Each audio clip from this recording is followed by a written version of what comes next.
السلام عليكم ورحمة الله وبركاته. أعوذ بالله من الشيطان الرجيم. بسم الله الرحمن الرحيم. الحمد لله رب العالمين حمدا يوافي نعمه ويكافئ مزيده. يا ربنا لك الحمد كما ينبغي لجلال وجهك وعظيم سلطانك. والصلاة والسلام على أحب الناس إلينا سيد الأولين والآخرين سيدنا محمد وعلى آله وصحبه أجمعين. أما بعد، فإن أصدق الحديث كتاب الله وخير الهدى هدى حبيبنا محمد صلى الله عليه وآله وسلم.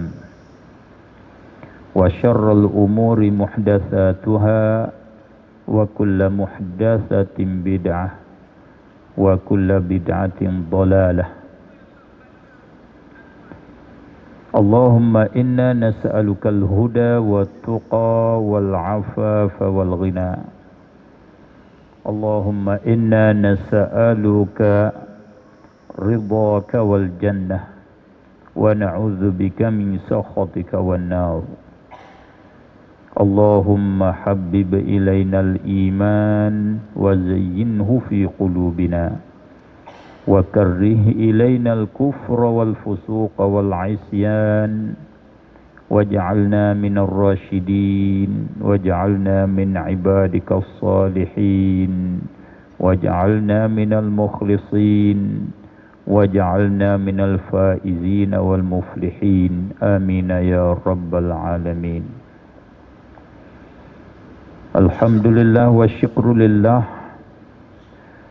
Sama-sama kita berasa,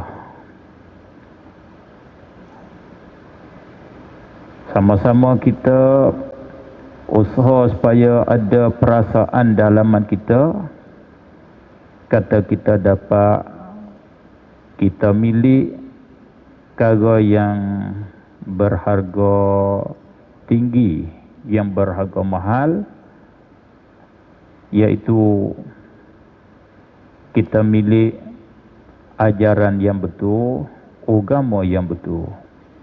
Alhamdulillah. Kadang-kala kita tak ada perasaan, kita tak sedar, kata ada perkara yang maha, perkara yang ternilai bersama dengan kita. Ajaran yang betul itu adalah perkara yang tak boleh nak dinilai harga, kerana sangat-sangat mahalnya, sangat tingginya.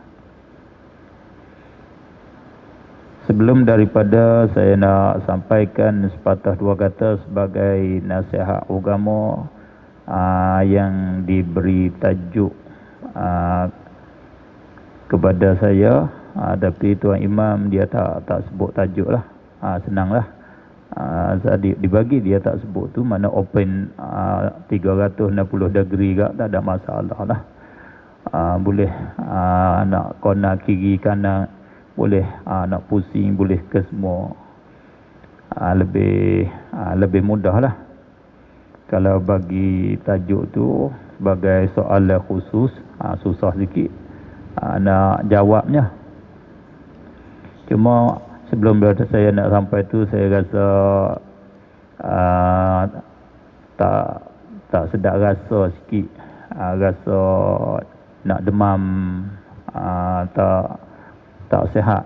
Kerana imam sebut, kata ulama yang besar, Masya Allah, yang sebenarnya kecil, kalau buang baju ni kak, kecil lagi lah, ni besar ni kerana masuk baju luar ni kan. Kalau buang baju luar ni, yang sebenar kat dalam tu kecil sangat je, dalam 21 inci je, sikit lah.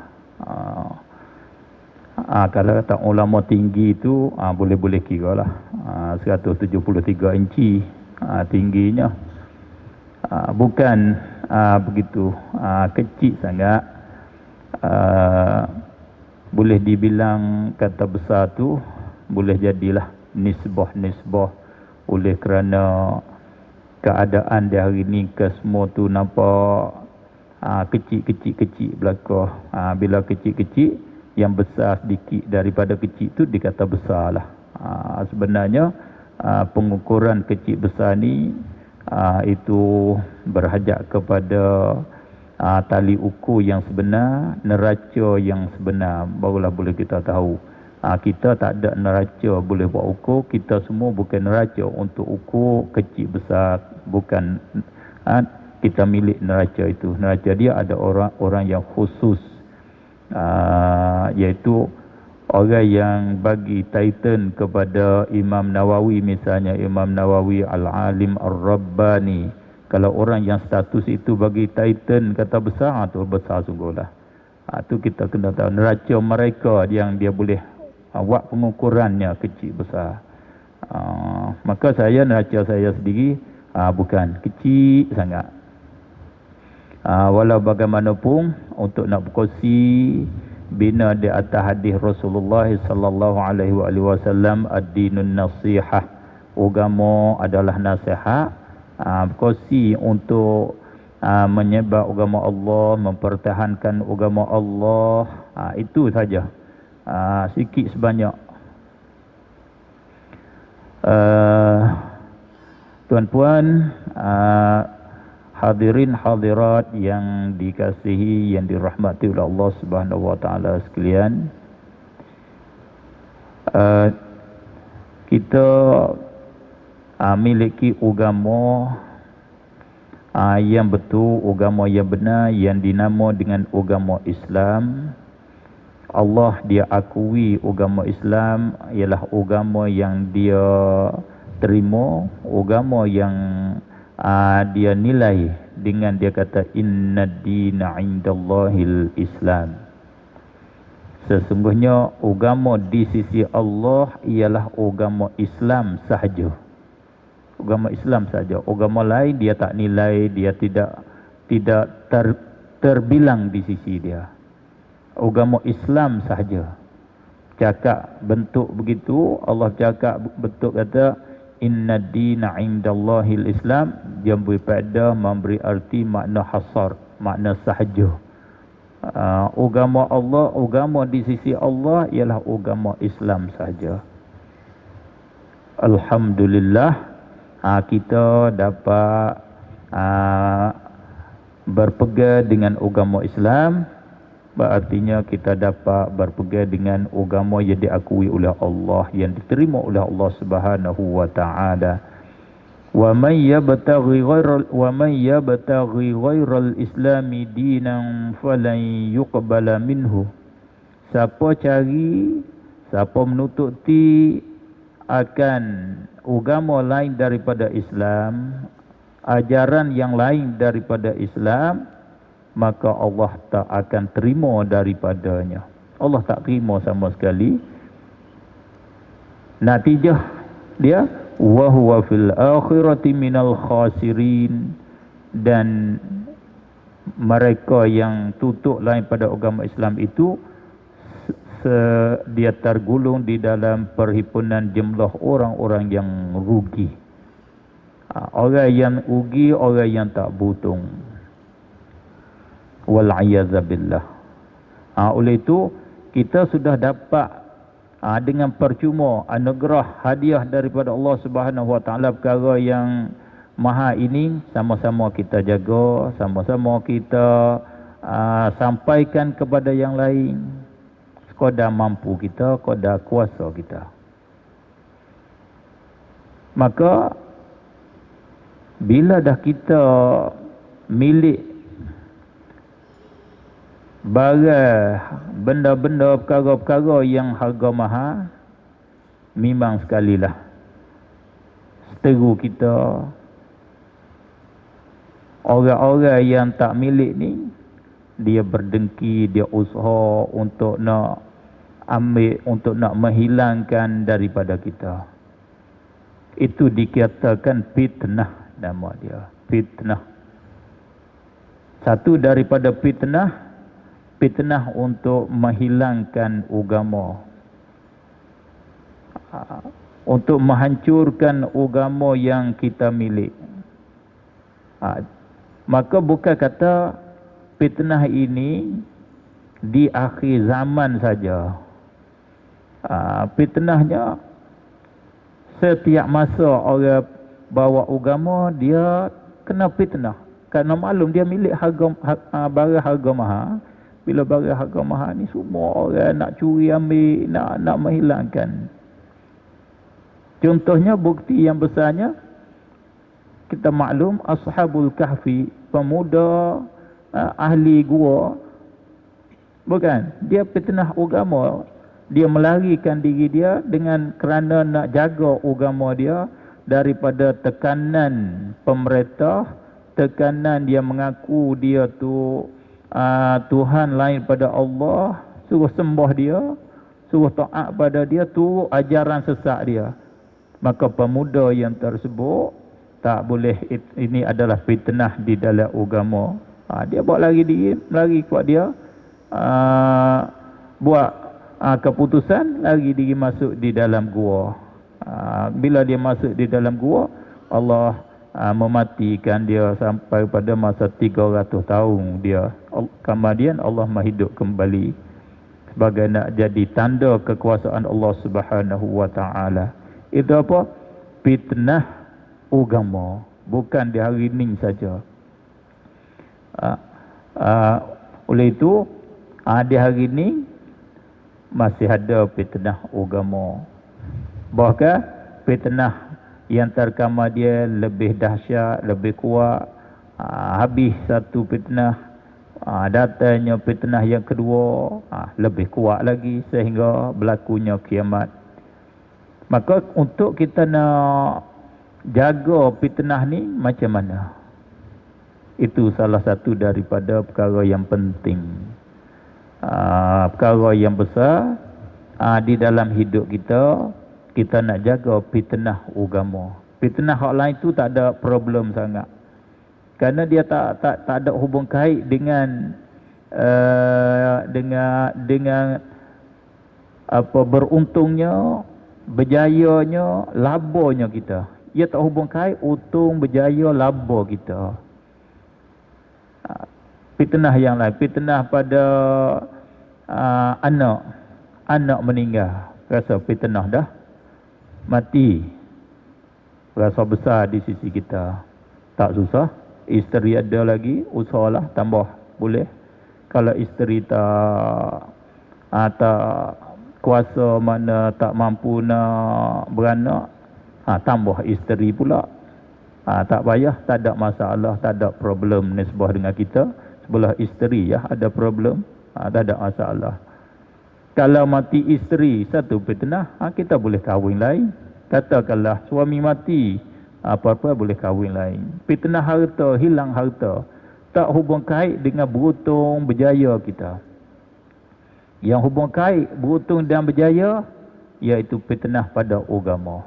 Kalau kita terfitnah, terlucu agama, hilang agama, wal'iyadzabillah, itu fitnah yang besar, menyebab bagi kita kekal di dalam neraka. Amalan baik kita jadi habu hanging, haba'an mansura, kosong, tak ada balasan amalan baik kita, tak dapat terima balasan amalan baik kita di sisi Allah di akhirat nanti.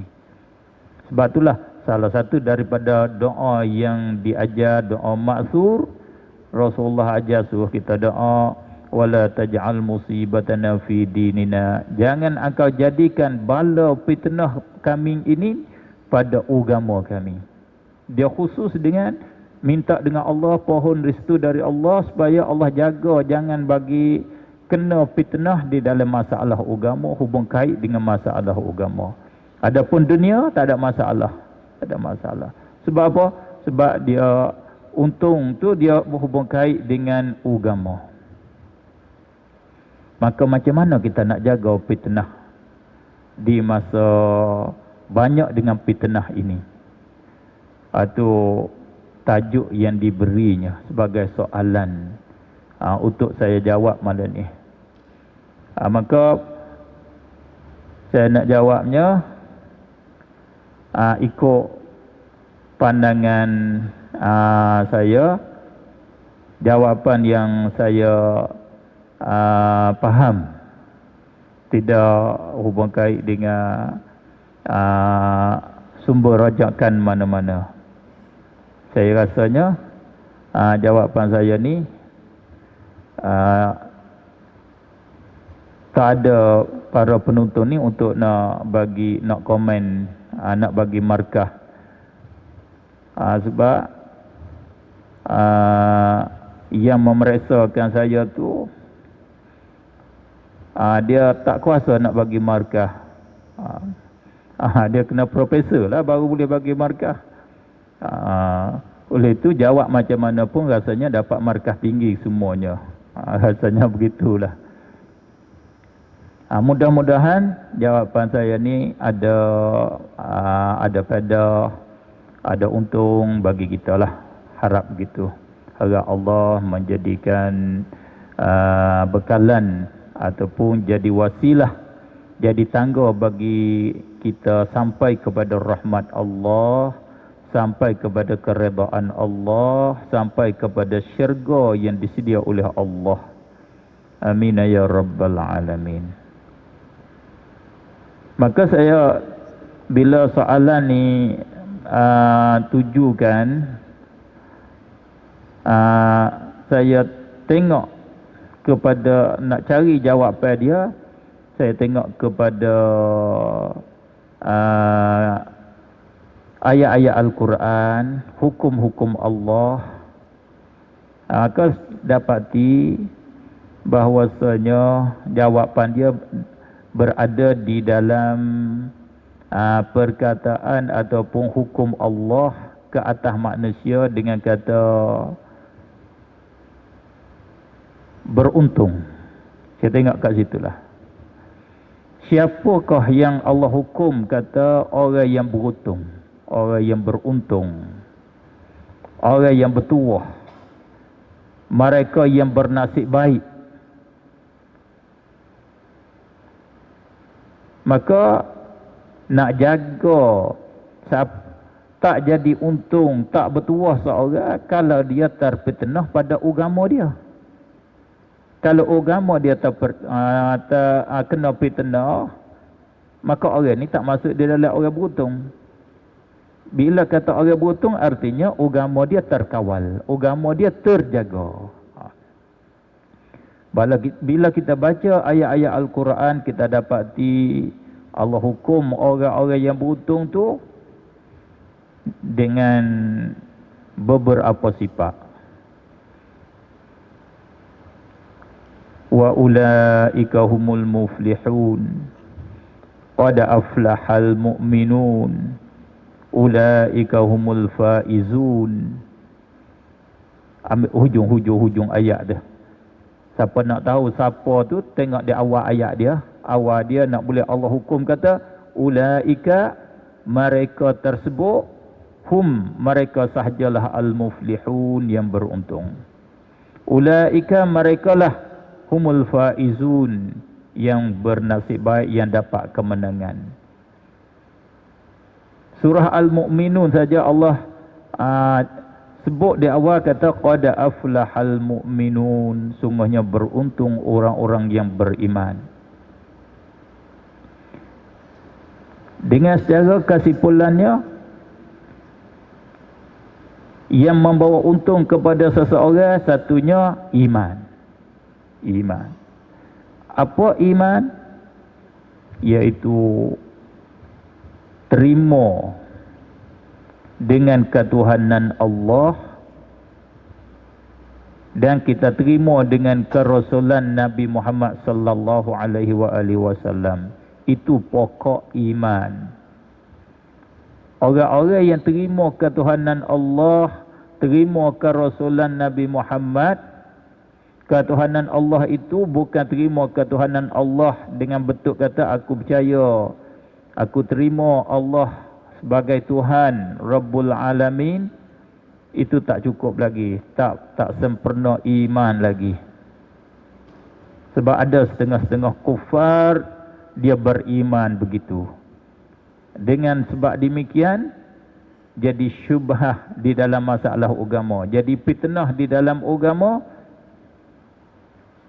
Tauhid dibagi kepada 3. Tauhid rububiyah, uluhiyah, asma wa sifat.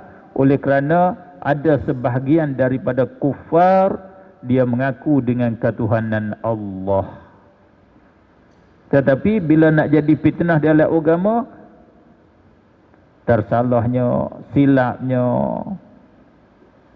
cara pemahaman, cara faham, dikata ke semua kufar tidak istisna, tidak dikecualikan, sama ada Fir'aun, sama ada Namrud, ke semua kufar terima dengan ketuhanan Allah. Hanya kufar yang dia jadi kufur, yang jadi kafir, yang salahnya dia tidak terima dengan kata Allah itu berhak disembah. Allah sahaja berhak disembah. Dia kufur jadi kafirnya dengan sebab dia sembah yang lain daripada Allah. Itu jadi fitnah di dalam masalah agama. Pembahagian tauhid kepada 3 jadi fitnah besar di dalam agama, menyebab bagi riddah, menyebab bagi jadi kekufuran, jadi kufur dengan tauhid yang 3. Itu fitnah. Itu fitnah. Oleh itu, maksud dengan kita mengaku ketuhanan kepada Allah, iaitu kita mengaku dengan kata ketuhanan Allah itu hanya ketentuan dengan Allah, tidak sabit ketuhanan bagi yang lain daripada Allah. Dengan kata lain, Allah sahaja yang bersifat dengan ketuhanan. Itu makna mengaku ketuhanan kepada Allah. Mana Allah sajalah yang jadi Tuhan. Allah sajalah yang berhak disembah, tidak ada Tuhan yang lain pada Allah. Itu mana mereka yang beriman, orang yang beriman. Orang yang mengaku Allah saja Tuhan, tidak ada Tuhan lain pada Allah, dan dia mengaku Nabi Muhammad sallallahu alaihi wasallam itu adalah seorang daripada utusan Allah, pesuruh Allah Subhanahu wa taala. Satu sifat beruntungnya. Mana kita nak jaga fitnah, kita jangan buai sama sekali iman ni. Jangan kita buai tetap penerimaan kita, percaya kita tentang ketuhanan Allah ke Rasulullah Nabi Muhammad. Kalau buai hak ni, habislah agama kita, hilanglah untung kita. Jaga ni, cara nak jaga, kena jaga iman. Fitnah di mana-mana masa pun kena jaga akidah ni.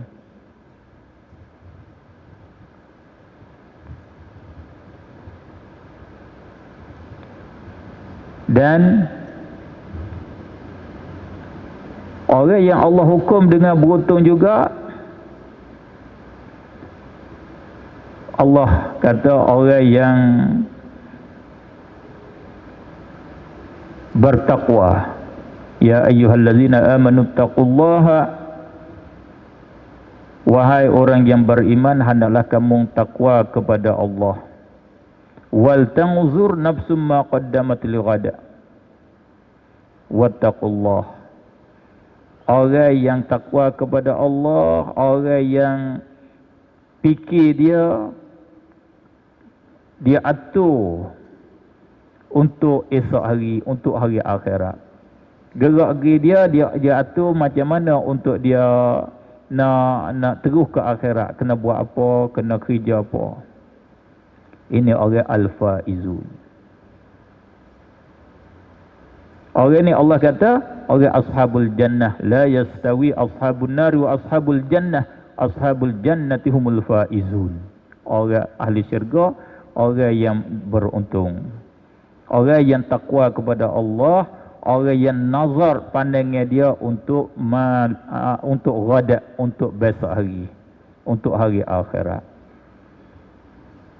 Di awal Al-Quran, orang yang beruntung iaitu orang yang muttaqun, orang muttaqin. Al-Quran jadi penunjuk bagi al-muttaqin. Zalikal kitabu la raiba fihi hudal lil muttaqin. Orang muttaqin lah, ulaika humul muflihun, orang yang beruntung, orang yang bertuah. Kena bersifat dengan taqwa, kena berwaspada, kena jaga-jaga tentang arahan daripada Allah Subhanahu wa taala. Rumus takwa sebagaimana kita sudah maklum, iaitu kita tunai perintah Allah. Apa hak dia perintah dengan secara praktikal, cara buat kita buat, hak dia perintah suruh tinggal kita tinggal. Itulah arti kita takwa. Jaga daripada kemurkaan Allah, jaga daripada azab Allah Subhanahu wa taala. Pendeknya, kita bawa agama dengan secara betul, itulah sebagai benteng yang boleh kita jaga daripada segala fitnah. Itulah perkara yang menguntungkan kita di masa hidup kita yang sama tara dan di masa hidup kita yang lagi akan datang. Di mana kita hidup, tempat kita hidup di mana, situ kita beruntung, kita berjaya. Kita bawa agama yang betul ni lah, yang tak jadi fitnah, kerana kita berubang ambing, kita muzabzabin, kita sekali kiri sekali kanan. Itulah yang jadi fitnah. Kalau kita betul-betul bawa ajaran agama,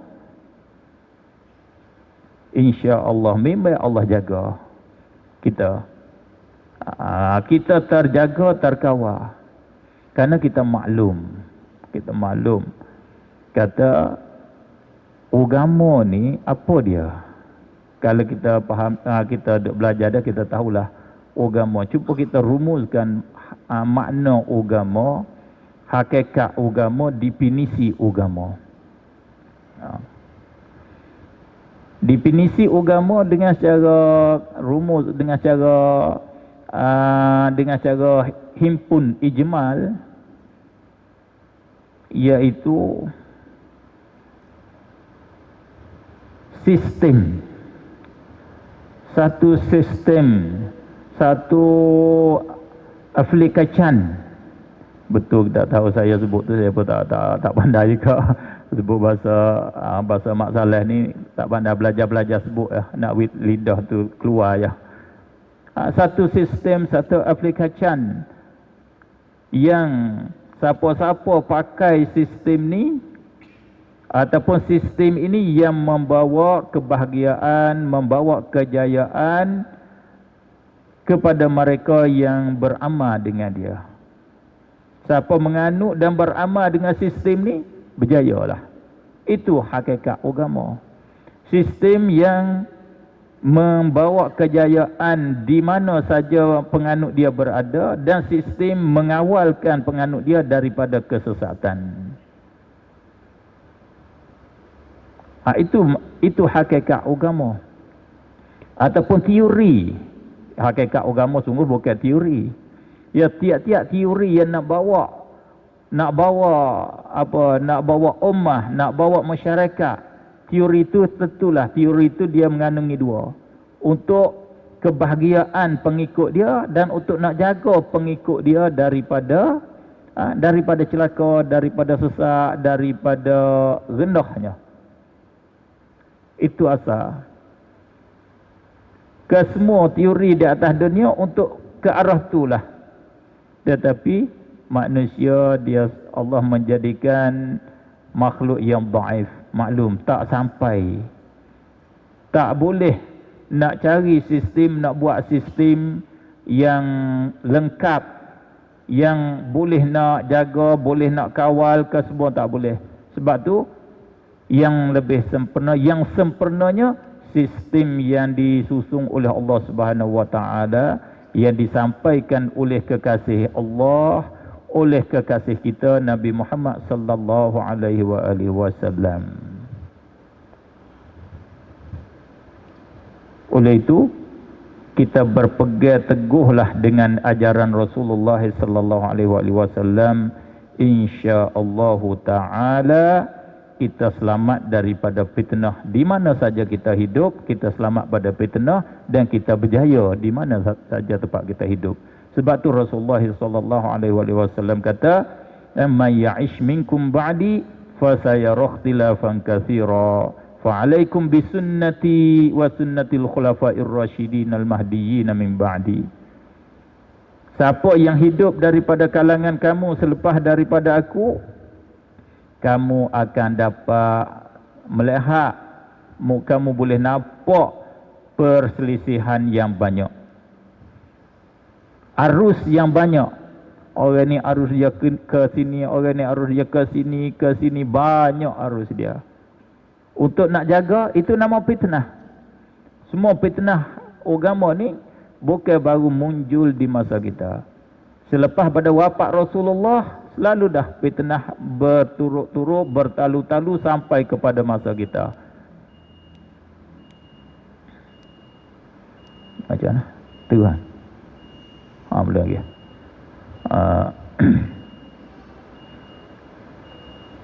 Fitnah di dalam masalah agama, dia berlakunya, munculnya di korun awal-awal lagi. Sebab itulah satu daripada kesilapan, satu pada perkara yang tak betul dengan ajaran Rasulullah sallallahu alaihi wasallam, tak betul dengan sistem agama, dengan dijadikan ukuran kebenaran, dijadikan salaf sebagai ukuran kebenaran. Nak tahu kebenaran, nak kenal kebenaran, ambil salaf tu buat ukurannya, buat neracanya. Itu tak betul. Sebab apa? Kerana semua kebatilan yang ada pada hari ini munculnya pada masa salaf ke semua. Sebab apa boleh kita ambil salaf buat pengukuran? Cuba kita buat soal. Kenapa? Salah sebagai pengukuran, sebagai kita nak tanda kebenaran. Sebab apa? Cuba cari sebab-sebab dia. Adakah kerana salaf itu, dia tu tidak ada orang salaf tu menyeleweng di dalam akidah, mana dia baik di setiap segi? Maka tak betul. Kerana masa Rasulullah ada orang yang kufur. Selepas pada wafat Rasulullah, sahabat Rasulullah ada yang jadi riddah, ada yang jadi riddah, jadi kufur, murtad. Bahkan sahabat yang dekat dengan Rasulullah pun ada jadi riddah, pembatu Musailimatul Kazzab. Kalau kita baca di dalam tarikh, bukan? Sayyidina Abu Hurairah dia beripung sama seperti majlis seperti Rasulullah ramai gitu, sahabat Rasulullah duk ramai. Rasulullah kata, dalam kalangan kamu ada seorang, ada daripada kalangan kamu, mulut dia, bibir mulut dia ni besar. Maknanya kesimpulannya, tak ingat lafaz Rasulullah, daripada ahli neraka lah mudahnya. Diazab dalam neraka, kan mulut dia akan jadi besar. Uduh macam mulut babi ke, jadi begitu, gelabak gitu, uduh. Dalam kalangan kamu. Abu Hurairah dia ingat kerana ni hak luar sikit Rasulullah bercakap. Abu Hurairah buat perhatian. Dia mana dia hipung di dalam memori dia, dia tengok semua sahabat Rasulullah ada pada hari itu. Dia simpan terus dalam memori dia. Tengok bila seorang sahabat mati, meninggal, dia tengok seorang itu mati dah. Masya Allah, alhamdulillah baik dia, alhamdulillah mati di dalam keadaan husnul khatimah. Bila mati seorang, Abu Hurairah perhati, dia husnul khatimah, mati di dalam husnul khatimah. Sehingga sampai dia kata, aku dan ada seorang lagi. Ada dia dah. Dia kata, Masya Allah, maksudnya wa ilmu aku, wa ilmu dia yang dikandaki oleh Rasulullah sallallahu alaihi wasallam. Ada dua orang. Ada dua orang. Nama dia tu saya tak ingatlah. Tak payah sebutlah nama tu. Bila ada dua orang ni, Abu Hurairah dia bimbang lah. Tu mana takwa. Dia nak jagalah, dia takut. Khauf. Takut nak kena di atas diri dia. Ada kebimbangan takut nak kena di atas dia. Kebetulannya muncul Musailimatul Kadzab yang mengaku jadi Rasul, jadi Nabi selepas daripada Nabi Muhammad sallallahu alaihi wasallam. Yang dia kata Nabi Muhammad, dia dakwa kata Nabi Muhammad berpesan selepas pada dia ni, dialah jadi Rasulnya, dialah jadi Nabi selepas daripada Nabi Muhammad. Dia dakwah, ajak orang untuk beriman kepada dia, kata dia jadi Nabi selepas pada Nabi Muhammad. Dari situ ramailah pengikut dia. Maka dihantar oleh Sayyidina Abu Bakar seorang sahabat tadi untuk dakwah mereka kepada kebenaran. Untuk mengajak kembali, untuk berdebat dengan Musailimatul Kadzab, untuk menerangkan kebenaran. Bila sampai kepada Musailimatul Kadzab, Musailimatul Kadzab bagi tawaran kepada dia, beberapa tawaran. Dia mintanya sebagai minta jadi pembantu dia di dalam dakwah dia, minta menyampai kepada orang ramai, kata adanya Rasulullah sallallahu alaihi wasallam bersabda, Rasulullah pernah berucap, kata ada nabi selepas pada dia iaitu Musailimatul Kadzab. Untuk dia sebagai pendakwah, pembantu, kata Musailimatul Kadzab jadi nabi. Maka diterima oleh seorang sahabat tadi tawaran Musailimatul Kadzab. Dialah asal tujuannya untuk nak kembalikan orang yang sesat kepada jalan yang benar, untuk nak jaga kebatilan. Tetapi dipotong dengan fitnah, dipotong, bahasa petani kata potong, kona lah, kona jadi pendakwah kepada kesesatan. Dia mati di atas begitu. Abu Hurairah nyata, dialah yang dikandaki oleh Rasulullah. Lepaslah dia lepas. Itulah kata salaf, orang yang baik, orang yang dihantar untuk debat, bukan orang biasa. Itu kata kita nak ambil salaf jadi pengukuran tu tak boleh, kerana kata dengan dasar kata dia orang yang baik, ada salaf yang tak baik. Rasulullah sallallahu alaihi wasallam dia berpesan untuk kita nak jaga daripada kesesatannya. Dia ajar suruh kita berpegang dengan silabus dia. Alaikum bisunnati, kamu melazimilah dengan sunnah aku. Jangan bercerai, jangan berbecah, jangan berasing, jangan mengasingkan diri daripada sunnah aku. Makna maksud dengan sunnah Rasulullah di sini iaitu ajaran aku, silabus aku, tariqati, jalan aku, silabus aku. Maka ini pun yang jadi problem juga bagi kita. Orang ni kata inilah ajaran Rasulullah, inilah ajaran Rasulullah. Jadi problem juga, susah juga kita orang awam nak tahu ajaran Rasulullah yang sebenar macam mana. Susah. Oleh itu bila saya Tengok-tengok cara ulama kita bercakap, tengok-tengok perhati sebagai duduk kat tengah insaf, boleh buat kesimpulan untuk kita nak bawa agama yang betul, untuk kita nak kenal sunnah Rasulullah sallallahu alaihi wasallam, untuk kita nak tahu pasti dengan secara mendalam sunnah Rasulullah, ajaran Rasulullah, iaitu kita kena kembali kepada akabirul ulama, kembali kepada ulama-ulama yang besar, tokoh-tokoh ulama, ulama yang mu'tabarin, ulama yang di Titan kata inilah ulama sungguh. Itulah sebagai tempat benting yang sebenarnya.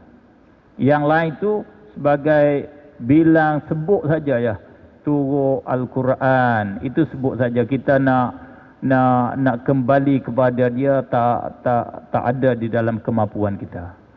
Mari kita turut sunnah, tak ada di dalam kemampuan kita masing-masing, tak ada. Tak boleh, kita tak kuasa, tak masuk di dalam kekuasaan kita. Kita ikut salaf, pening juga kita. Nak ikut salaf, yang mana salaf? Hakikat yang sebenarnya, kita bila nak cari salaf tak jumpa juga. Siapakah salaf pun tak tahu. Kalau nak ikut salaf, ikut perkara yang tak ada. Tak ada di sana hakikat, hak realitinya mazhab salaf. Tak ada. Siapa boleh cerita mazhab salaf? Cuba tanya. Mazhab salaf nak cerita silibus salaf ni macam mana? Tak ada. Mazhab salaf hakikatnya dia panggil ada nama, tidak ada tuan nama dia. Tuan tak ada nama saja ya. Kalau mazhab salaf tak takwil, tak betul. Orang salah ada takwil, Ibn Abbas ada takwil, Imam Ahmad ada takwil, Imam Syafi'i ada takwil ayat Al-Quran, ayat mutasyabihat. Mereka menyabit ayat muhkamat, ayat mutasyabihat. Tak betul ya. Bukan silibus salah, tak takwil. Kata tafwid serah, itu sebagai mazhab salaf. Orang khalaf pun ada juga, salah pun ada. Jadi tak boleh nak menentu. Jadi pening kita, semua kita pening lah. Pening. Tak boleh nak berpegang Al-Quran, kita pun pening mana semuanya nak pakai Al-Quran mana. Oleh itu yang tak memeningkan kita, supaya hilang pening kita, makalah pinadunya kembali kepada akabirul ulama, atau pinadu yang sebenar untuk hilang sakit kepala kita. Kembali kepada tokoh yang jadi tokoh di dalam agama sungguh. Mereka inilah yang membawa kita kepada berpegang dengan Al-Quran dan hadis yang sebenar. Mereka faham sungguh Al-Quran, faham sungguh hadis Rasulullah, sunnah Rasulullah. Begini sunnah Rasulullah, begini sunnah Rasulullah. Jangan kita buat ukuran dengan yang lain. Bukan buat ukuran dengan yang lain. Setengah pada ulama, kalau kita baca dalam kitab Madkhal bagi Ibnul Hajj, ini kipah-kipah angin ini bid'ah. Satu perkara bid'ah yang salah. Lebih lagi, ikon ni pula lebih pada kipah lagi. Sangat-sangat baru lagi. Sebab apa dia hukum bid'ah? Kerana tidak ada pada masa salaf. Dia ambil salah tu buat pengukuran. Maka bolehkah macam tu? Tak betul. Tak betul. Itu bukan pengukuran dia, bukan pengukuran. Ulama kita, hak mu'tabarin, ulama yang besar-besar, dia faham Al-Quran dan Al-Hadis. Perkara adat, perkara hak, dia panggil adat kalau bahasa kita Malaysia ke apa? Perkara biasa ni, perkara hak bukan sakut dengan agama ni. Main bola lah, main sepak takraw lah, main badminton lah, kipah angin ikon. Perkara ni perkara masalah perkara mubahat, perkara yang harus selama tidak ada bertentangan dengan ajaran agama. Kalau tak bertentangan ajaran dengan agama, teruskanlah. Itu kaedah Al-Quran, kaedah hadis. Ini hakikat sunnah sungguh. Kita nak pakai kipah, ya boleh. Sebab apa? Tidak bercanggah dengan kaedah agama. Kalau kipas ni bercanggah kaedah agama tak boleh. Misalnya dia letak kipas rendah, bila orang lalu dia pasang kipas, kena kepala, kena tekak, putus tekak. Itu tak boleh lah bercanggah dengan agama. Tak boleh pakai kipas tu. Bid'ah kipas tu. Bila orang lalu dia pasang. Itu tak boleh lah. Kerana memberi mudarat. Memberi mudarat ni ada larangan daripada Al-Quran. La tulqu anfusakum ila tahlukah dan umpamanya. La taqtulu anfusakum, jangan kamu bunuh diri kamu. Diri saudara sama masuk di dalam larangan. Itulah yang boleh buat kesimpulannya. Kita kembali pada ulama, tokoh ulama. Sebab itulah Allah dia ajar kita fasalu ahla zikri in kuntum la ta'lamun. Kamu tanyalah, soalah ahli kemahiran di dalam satu tajuk kalau kamu tak tahu.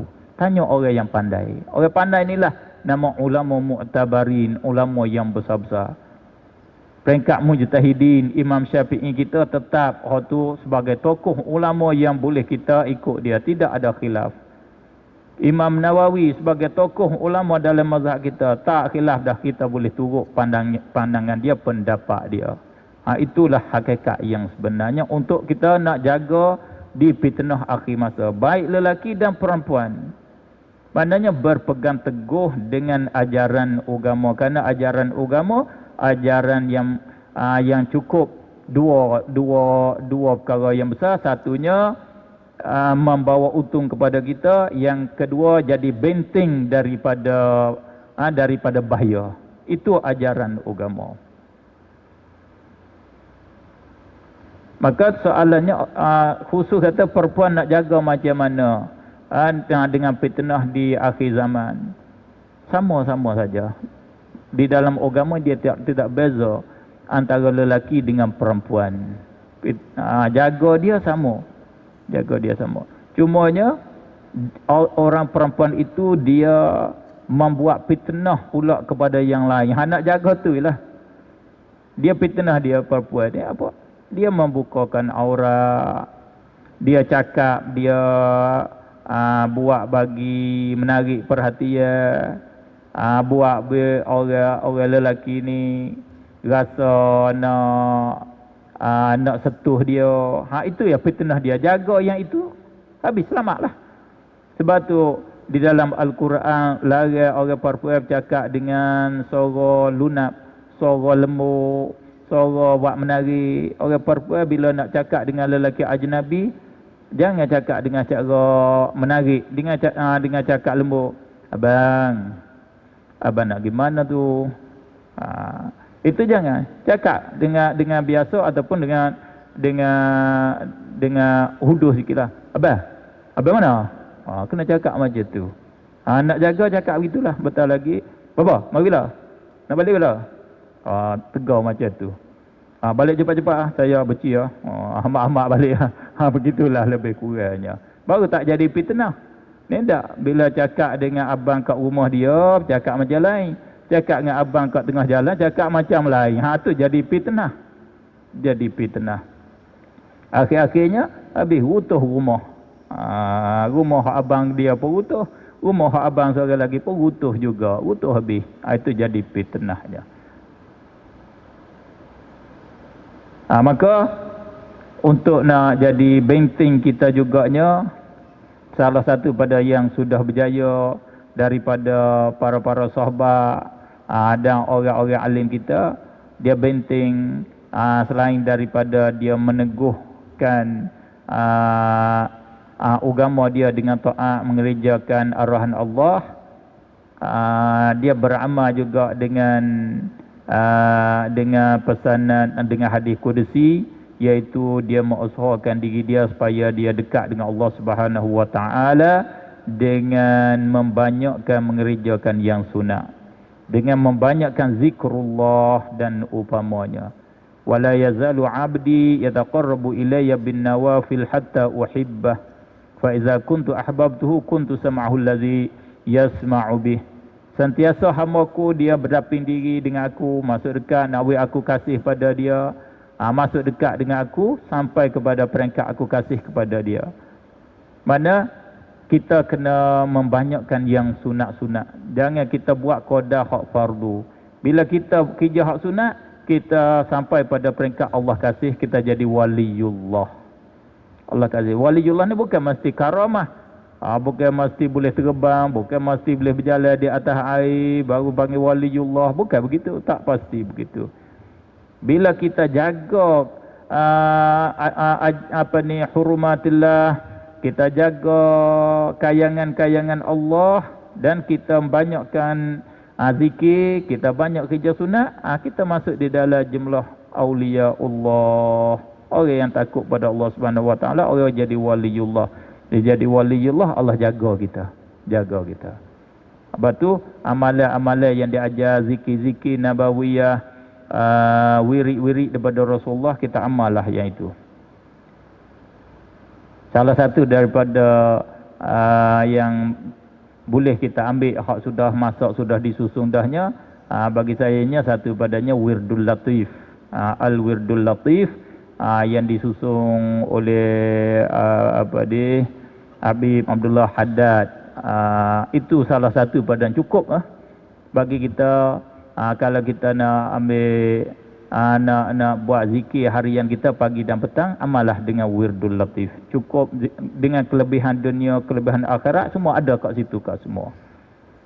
Kalau kita nak diskaun sikitnya, Wirdul Latif takut panjang, kita nak minta diskaun akhir tahun, kita ambil zikir hak ujung dia, penghujung sekali, sebagai amalan harian kita.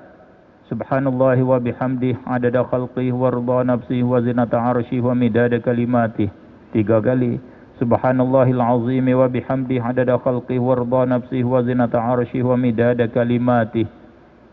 3 kali. Subhanallah adada ma khalaqa fis sama', subhanallah adada ma khalaqa fil ard, subhanallah adada ma baina dhalik, subhanallah adada ma huwa khaliq. Alhamdulillah adada ma khalaqa fis sama', alhamdulillah adada ma khalaqa fil ard, alhamdulillah adada ma baina dhalik, alhamdulillah adada ma huwa khaliq. La ilaha illallah adada ma khalaqa fis sama', la ilaha illallah adada ma khalaqa fil ard, la ilaha illallah adada ma baina dhalik, la ilaha illallah adada ma huwa khaliq. Hingga akhir sampai selawat pada Nabi.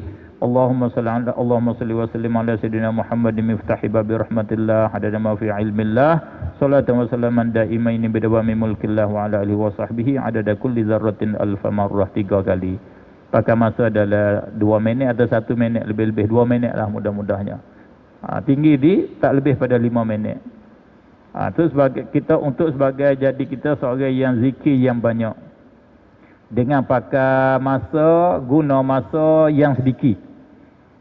Yang sebenarnya zikir banyak, kita kena pakai masa banyak. Abu Hurairah dia berzikir, dia tak tidur, malaikat dia berzikir, habis batu yang kecil dalam satu karung, satu guning dia. Dia pakai khodar untuk dia nak tidur, dia berzikir, habis batu kecil-kecil dalam satu bekas dia tu. Lepas tu ada khodar sipai masuk pula. Dia berzikir dengan waktu lah. Berapa? Dikira dibilal kata 12,000. Sebab tu ahli sahih dikira zikir dia paling kurang kena 12,000 dalam sehari semalam. Tak boleh kurang 12,000. Tu baru hak paling, hak bila kelas hak rendah nisbah banyaknya. Lebih lagi lah hajatnya, lebih lagi. Maka kita tak kuasa. Kalau di sisi fuqaha, ahli fiqh banyak dianya berzikir 300 sehari semalam. Zikir la ilaha illallah, la ilaha illallah 300. Maka untuk kita malam ninya, seboleh semua hadir ni cuba pergi semak hujung Wirdul Latif, ambil zikir tu. Kalau tak boleh kita amal semua, kita ambil hujung tu kat situ. Saya ijazahkan zikir di hujung ataupun zikir Wirdul Latif kepada semua sebagaimana diijazah pada saya beberapa orang guru, yang di antaranya Habib Umar, Hafizahullah, dan Habib Sungapura. Saya jumpa minta ijazah, dan beberapa guru yang lain. Dan juga paling kita rasa tak mampu nak diskaun lagi. Hak paling kurang sekalinya, jangan tinggal Subhanallahi wa bihamdih 100 kali pagi, 100 kali petang. Tu paling rendah sekali diskaun. Subhanallahi wa bihamdih, subhanallahi wa bihamdih, subhanallahi wa bihamdih 100 kali pagi, 100 kali petang. Kerana sabit di dalam hadis yang sahih, tidak ada seorang yang siapa kata subhanallahi wa bihamdih 100 kali petang, 100 kali pagi dan petang, tidak ada seorang yang bawa amalan di akhirat nak lebih afdal daripada dia. Walaupun dia infak harta ribu-ribu juta pun tak sama, lebih dia lagi.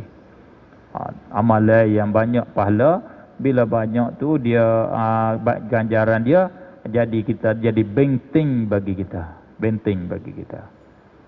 Kalau nak diskaun lagi, boleh lagi nak diskaun lagi. Subhanallahi wa bihamdih tu 100 saja. 100 saja sehari semalam. Ikutlah pagi ke petang. Kalau nak diskaun lagi, pakai duduk seperti sedia kala, tak kena buat apa. Tu hak diskaun, hak akhir sekalinya.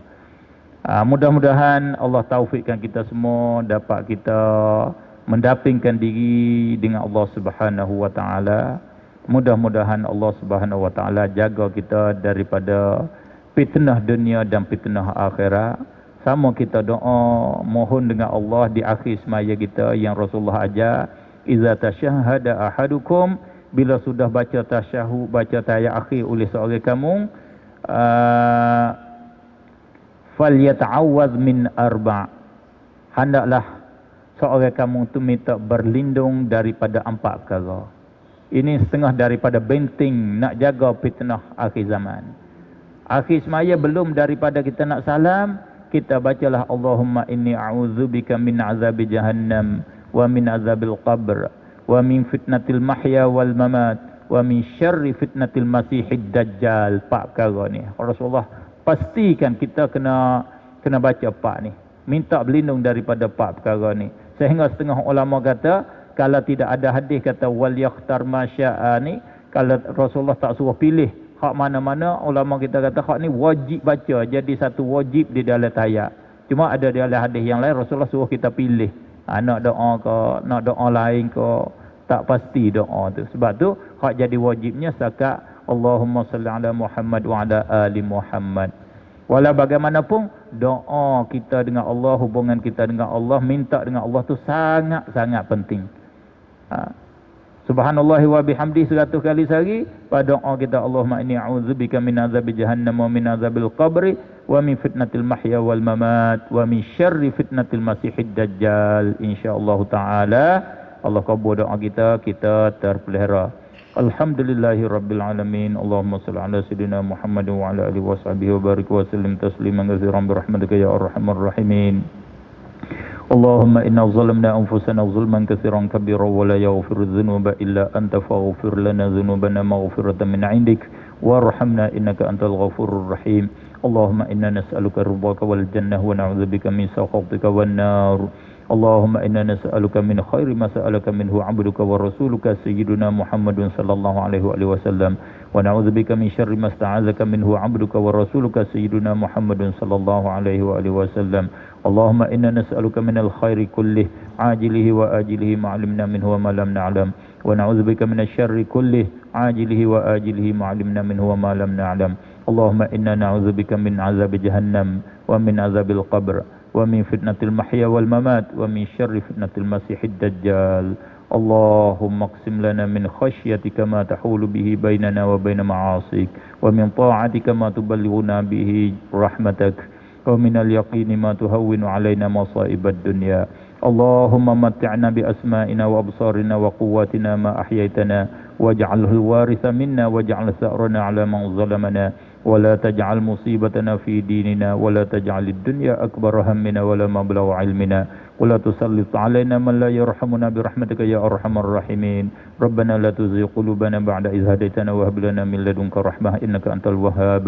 Rabbana atina fid dunya hasanatan wa fil akhirati hasanatan wa qina 'adzaban nar. Wa sallallahu wa sallama ala sayyidina Muhammad wa ala alihi wa sahbihi ajma'in walhamdulillahi rabbil alamin.